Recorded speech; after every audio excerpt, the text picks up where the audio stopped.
Silas Korth, a seasoned diplomat of the mighty Draxan Empire, trudged into the simple yet imposing United Nations building on Earth, his face etched with a mix of disdain and resignation. This assignment to the backwater human world was a punishment, a humiliation, for his failure in the delicate trade negotiations with the Ureti Collective.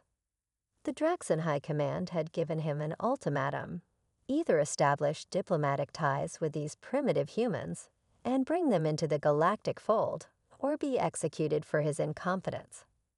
As Philaris was introduced to the eager young human representative, Alaranesh, he couldn't help but scoff inwardly. This naive, wide-eyed female knew nothing of the cultural and technological superiority of the Draxan Empire. She actually believed that Earth could become a valued ally in the vast expanse of the cosmos. Silaris rolled his eyes, knowing full well that the Draxan cared only for conquest and expansion. This mudball of a planet was hardly worth their notice, save for its potential as a resource or a labor pool. With great reluctance, Axiluris briefed Alara on the Draxan ways, emphasizing their proud warrior culture and their belief that might made right. He warned her that the Draxan had little patience for diplomacy, viewing other species primarily as potential slaves or conquests. To his surprise, Alara's enthusiasm only seemed to grow, as she insisted that humanity's adaptability, ingenuity, and indomitable spirit could prove their worth to the Empire. As their shuttle launched towards the Draxan homeworld, Thazelaris sat brooding, resenting his role as a glorified babysitter to the newest member of the galactic community. Little did he suspect that the greatest challenge to his worldview was sitting right across from him, smiling with open-hearted determination, and that his assignment to Earth would transform his life and the fate of the galaxy in ways he could never have imagined. The Draxan homeworld was a stark contrast to the lush, verdant landscapes of Earth. Alaranesh stepped out of the shuttle, squinting against the harsh glare of the planet's twin suns, as towering, brutalist structures of black metal and gleaming glass rose up around her, dwarfing the human delegation. Silaris, bowing stiffly, introduced Alara to Vortex Krell, a high-ranking Draxan official. To Alara's friendly greeting, Krell merely glanced at her proffered hand, clasping his own behind his back and declaring, "I have no interest in your human customs. Come, there is much to discuss." As they settled into the modest Earth embassy, Alara immersed herself in learning everything she could about her host civilization. She pored over historical records, studied cultural artifacts, and sought out Draxan officials willing to speak with her. But at every turn, Silaris seemed determined to undermine her efforts, constantly interrupting meetings with Draxan leadership and dismissing Alara's ideas as naive or misguided. Despite Silaris' condescending attitude, Alara remained undaunted. She found some success in appealing to the Draxan's pragmatic side, pointing out areas where human ingenuity and adaptability could benefit the Empire. A few officials seemed intrigued, if not yet fully won over. A breakthrough came when Alara convinced Foxilaris to join her on a tour of a Draxan engineering facility. As they walked among the sleek, deadly spacecraft and pulsing reactor cores, even the ambassador seemed grudgingly impressed by the humans' fascination with the advanced technology on display. Suddenly, a tremendous explosion rocked the facility, alarms blaring as Draxan warriors rushed to battle stations. "We're under attack," Silaris shouted over the chaos. "Sabotage by the Etherian faction." Without hesitation, Alara leaped into action, rallying the Earth delegation and ushering them to safety as smoke filled the corridors. Spotting Silaris pinned down by enemy fire, Alara charged in, tackling the ambassador to cover just as a plasma blast scorched the wall behind them. To Silaris' surprise, the Draxan agreed to work with the humans, and Alara found herself side by side with the ambassador and a crack team of Draxan warriors, chasing down leads and unraveling the tangled web of the conspiracy. But just as they seemed to be making real headway, their investigation uncovered a shocking truth. The Etherian attack was only the beginning. A far-reaching cable within the Draxan leadership aimed to plunge the Empire into a devastating civil war, one that threatened to spill out and engulf the galaxy. With time running out and the fate of billions hanging in the balance, Alara and Thylaris raced to head off the coming catastrophe, charging into the heart of danger. As they fought their way through waves of enemies, Alara marveled at how far they had come from reluctant allies to true partners. Their unlikely friendship represented everything she had hoped to achieve as Earth's ambassador, and she was determined not to fail. Alara stared at the datapad, her eyes widening as she processed the information. Thylaris, look at this. These communications are from high-ranking Draxan officials. They're exchanging plans for a coup. They're going to overthrow the government and cut ties with Earth. Thylaris exchanged a grave glance with the human, both realizing the gravity of their discovery. We must tread carefully, Alara said. If word gets out that we're investigating the leadership, we'll be in grave danger. Thylaris nodded grimly. Agreed. We do this quietly. Their search led them to a remote outpost on the fringes of Draxan space, and as their shuttle touched down, Alara felt her heart racing. The facility looked abandoned, but appearances could be deceiving. Plugging in a data stick, Alara hacked into the computer terminals, quickly finding the incriminating evidence. I've got it, she hissed. The plans for the coup. They're going to overthrow the government and cut ties with Earth. The two unlikely partners sprinted down the hallway as armed guards poured in from side passages, plasma bolts sizzling past their heads. Alara ducked behind a column, her Earth military training kicking in, while Thylaris fired his weapon, taking out two attackers. Using the distraction, Alara dashed forward, tackling another guard and using him as a shield. They fought their way through wave after wave of enemies, Alara improvising tactics, while Thylaris wielded advanced Draxan weaponry with deadly precision. Suddenly, Thylaris coughed, purple blood staining his lips. Alara, I was wrong about you. About humans. You are. He activated his emergency beacon, praying help would arrive in time. The sound of approaching ships filled the air, and Alara let out a sigh of relief. Cavalry's here, she said, helping the wounded Thylaris to his feet. Days later, they stood before the Draxan High Council, presenting their evidence. The room erupted into chaos as the depth of the conspiracy was exposed, with furious Draxan officials debating the fate of the Empire and its relationship with Earth. Alara and Thylaris watched tensely, their fates, and the fate of their respective worlds, hanging in the balance. The future they had fought so hard to secure now rested in the hands of the Draxan leadership. As the debate raged on, Alara couldn't help but reflect on how far she and Thylaris had come. From reluctant allies to true partners, their unlikely friendship had evolved in ways neither could have imagined. The humans' determination and the Draxans' warrior spirit had forged an unbreakable bond, one that transcended the boundaries of their civilizations. Finally, a hush fell over the room as the High Council reached a decision. Alara and Thylaris held their breath, bracing for the verdict that would shape the course of history. The Draxan Empire will maintain its diplomatic ties with Earth, the High Council spokesperson announced, and we will work together to root out the traitors in our ranks.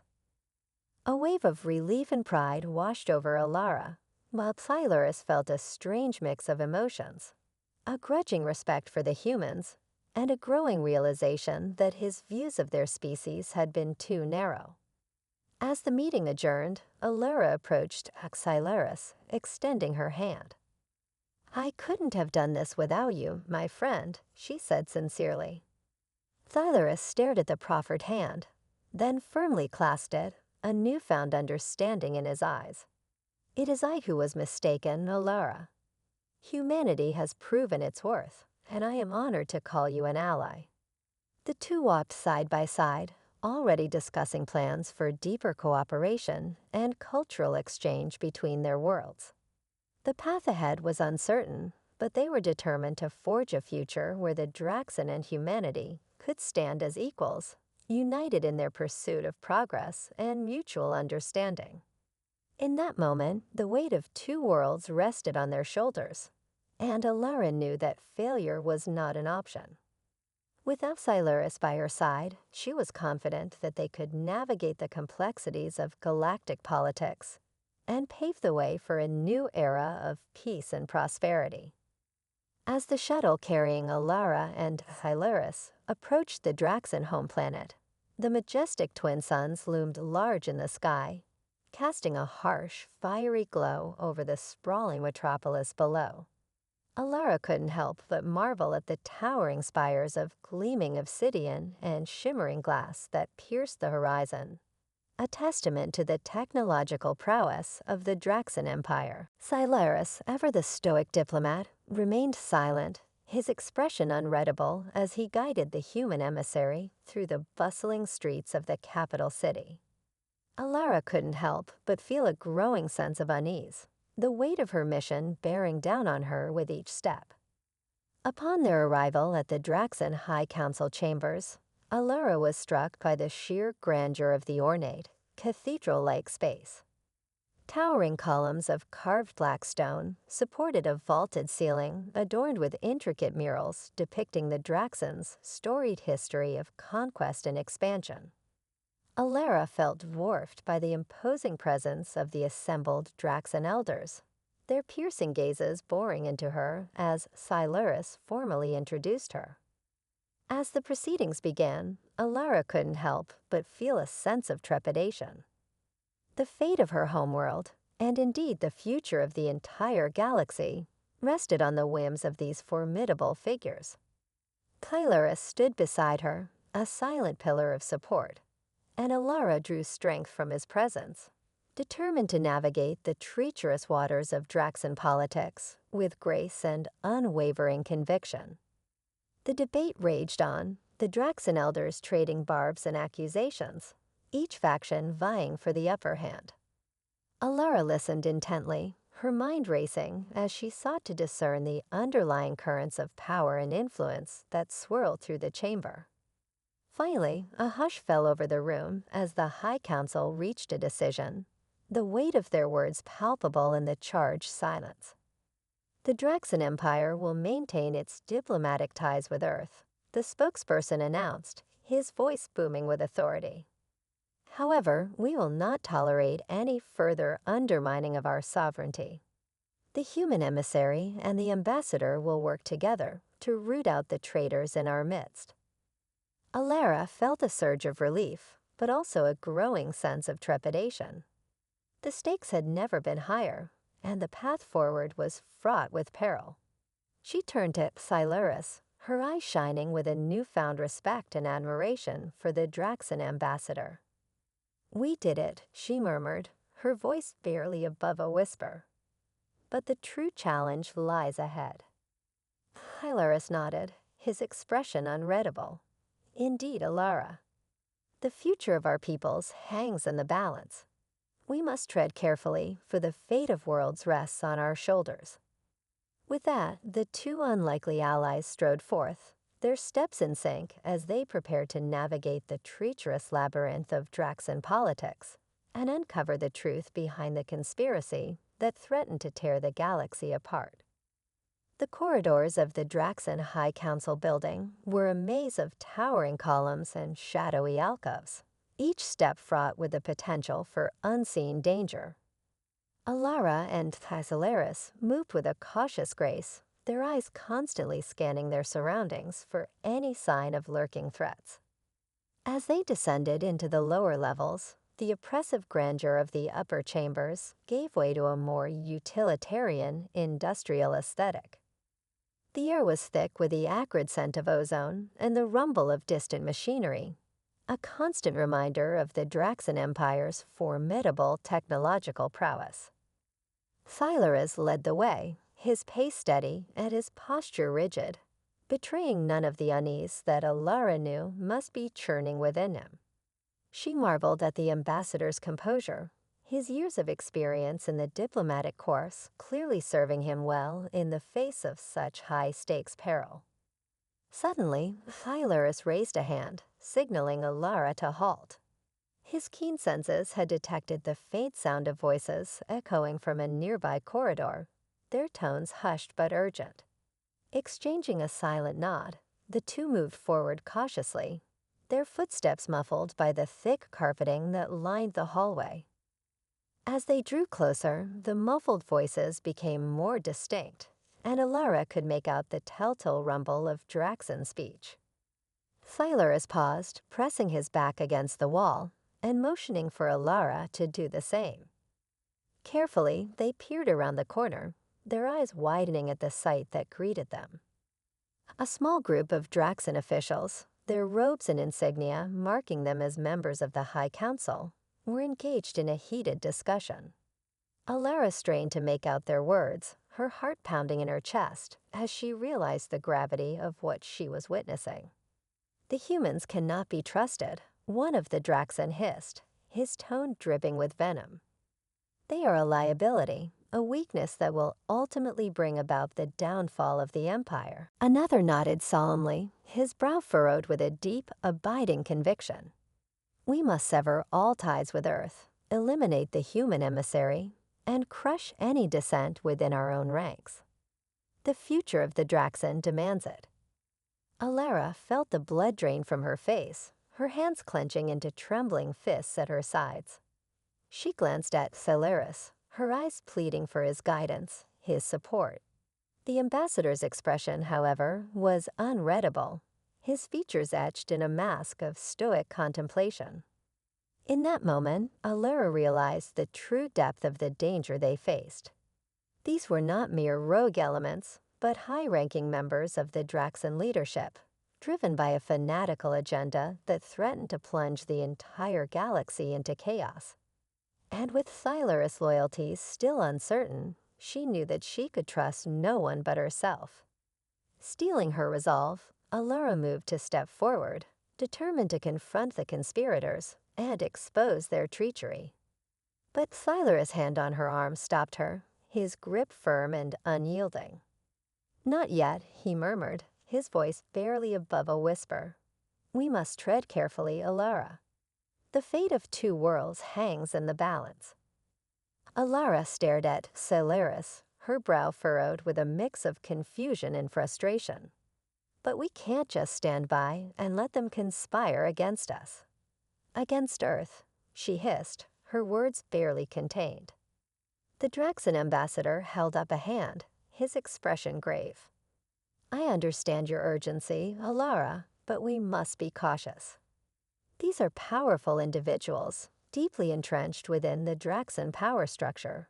A frontal assault would be suicide."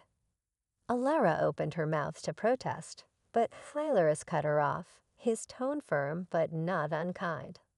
"Listen to me, Alara.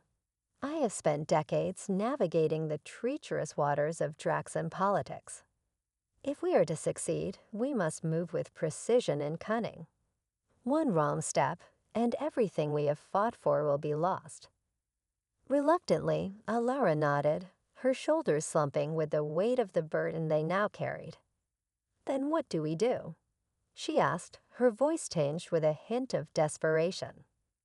Silaris paused, his gaze turning inward as he considered their options.